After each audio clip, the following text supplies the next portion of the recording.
Hey guys, this is my ultimate guide to the UEFA Europa League 2022-2023 season. So we'll get straight into this. I've done this for the Champions League and I'll do this for the Conference League. So it starts in the third qualifying round because with all the Conference League, there needed to be less places for the Europa League. Because there's more play, and usually the Europa League gets the cup winners.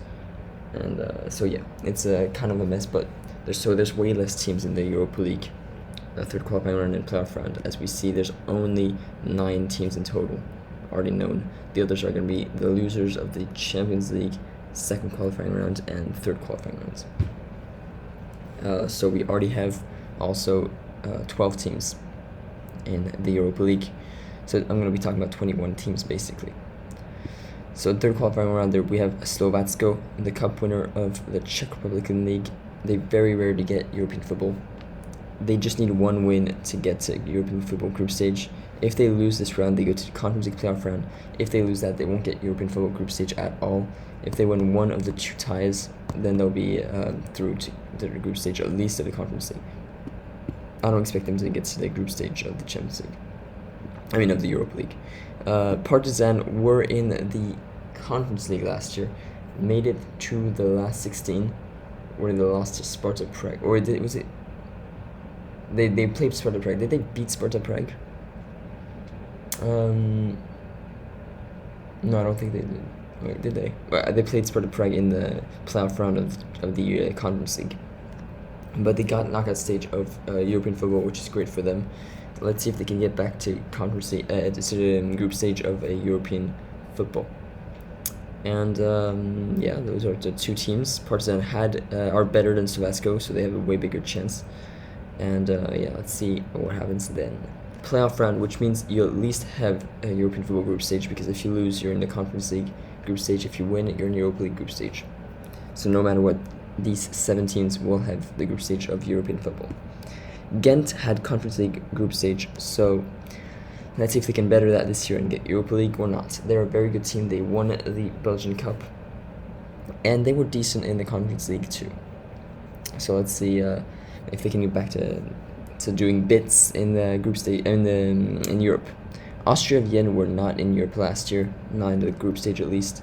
They'll get this year. They'll get in the group stage of a European football. So that's one new team confirmed here, and they're Austrian. They're pretty decent, I think. Rapid Vienna are probably better than them, but Austria Vienna it is. They've got a very young team basically. They play a lot of youngsters.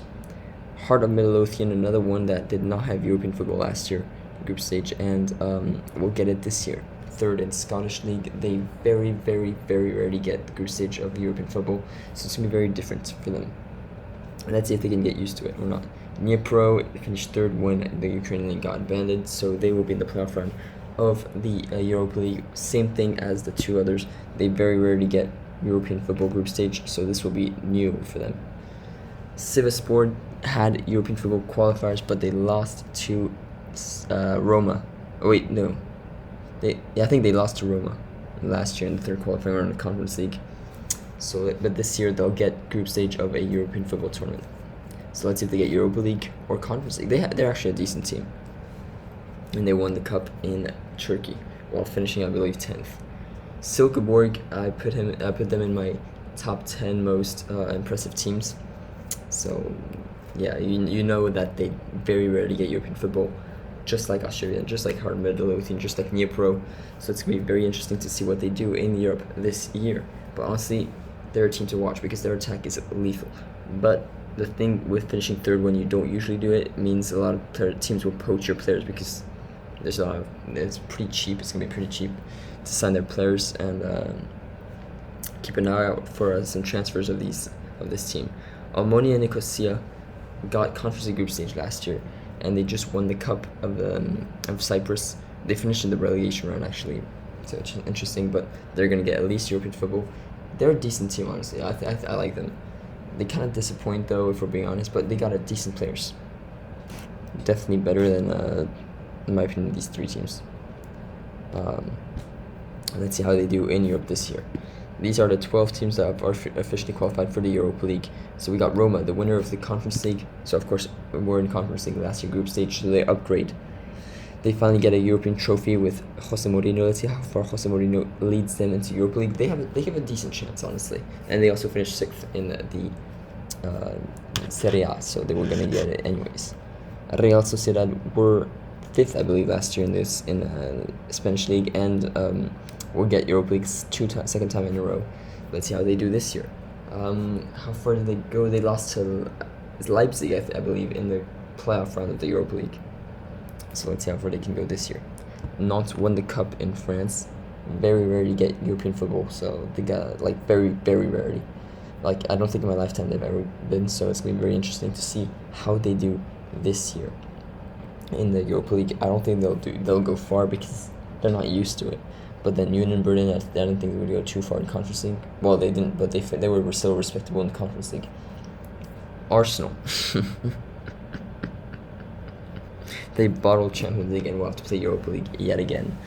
They did not have Europe last year, like Nantes, so at least they get European football. They'll play midweek. But not a good look there, not a good look for Arsenal to be in Europa League. Trust the process, they say. Let's see how far they can go in Europa League. Honestly, they can go far in the Europa League, but I don't think they'll get top 4 in the league, which is what they want. La Lazio finished in Europa League last year. Lost to Porto, I believe, also in the playoffs of the Europa League. Let's see how far they can go this year. Real Sociedad has a good thing going, so it's gonna be very interesting to see how good they are this year. They honestly have a very good team. Rennes are in the group stage also. Rennes were in Conference League, so it's an upgrade for them. They were in the quarterfinal and then lost to Leicester. And it's gonna be very interesting to see how far they can go in Europa League. They've got a very good attack, like Martin Terrier, Lovro Majer, Gaëtan Laborde, Jeremy Doku, Kamaldin Sulemana. All these players, Amari Traoré, they're going to be very interesting to see in the Europa League. In my opinion, they can go decently far, at least last 16. Manchester United, another English team that you expect way more from them. But Europa League is, let's see how far they can go with Ten Hag. I think they can go pretty far because Ten Hag is a great coach. And we'll see how they do. It's going to be very weird to see Ronaldo in the Europa League, so let's see if he leaves and we're not. Union Berlin, on the other hand, this is great for them. They were in Conference League last year, so this is an upgrade. By the way, Man United were in Champions League, of course. And Union Berlin, it was the first time they were in Europe in a very long time last year, so great for them to be back in Europe, second time in a row. And I'm honestly super surprised, but in a good way. And let's see how far Union Berlin can go. I think they can get top 3 and at least get Conference League playoff round, or get to the Europa League playoff round. Braga, they very usually get Europa League group stage, like pretty much every year because they always finish 4th. They're way better than the rest of the league, but way worse than the top 3. So they're very usually 4th. Let's see, they were pretty decent. They actually beat Monaco in the last 16 before losing to Rangers in the quarterfinals. So let's see how far they can go this year. Real Betis won the cup and also finished 5th, which was a great season for them. They almost got top 4, but they didn't. They got knocked out in the last 16 of the Europa League against the eventual winners, Eintracht Frankfurt, in extra time. So pretty solid season. Let's see how far they can go in the Europa League this time around. I think they can go even further because they were more focused on league. Let's see if they're focused on league again this year. But I think they can go far. Freiburg very usually do not get European football, so it's a very rare season in the European League, in the Europa League. It's gonna be very interesting to see how far they go. I hope they go to the knockout stage, but let's see how they do. Feyenoord finished 3rd, like they pretty much usually do. They'll get Europa League group stage. They were in the Conference League last year, finishing runners up. They lost to Roma in the final, so they're back. Maybe Feyenoord and Roma play each other in the Europa League group stage, but it's an upgrade for them. Europa League is a good competition for Feyenoord. And let's see how far they can go. These are the teams. And yeah. There we go. These are the playoff rounds, etc. And the third qualifying rounds. And group stage, pot 1, Roma, Man United, Arsenal, Lazio. Pot 1 or 2, Braga, Feyenoord, Rennes. Pot 1, 2, or 3, Real Sociedad. Pot 2 or 3, Real Betis. Pot 2, 3, or 4, Union Berlin, Freiburg, not. So if Feyenoord finish in Pot 1, then they will not be able to play at Roma. If they finish Pot 2, then they will be able to play at Roma, potentially. So there's only 4 teams where we know what pot they are, because there's still a lot to be known in terms of qualifying. But yes, we don't know much, but this is what we know. So if you enjoyed this video, please leave a like button, and put in the comment section who you think will win the Europa League next year. And please subscribe if you're new. And I'll see you for the Conference League Ultimate Guide later.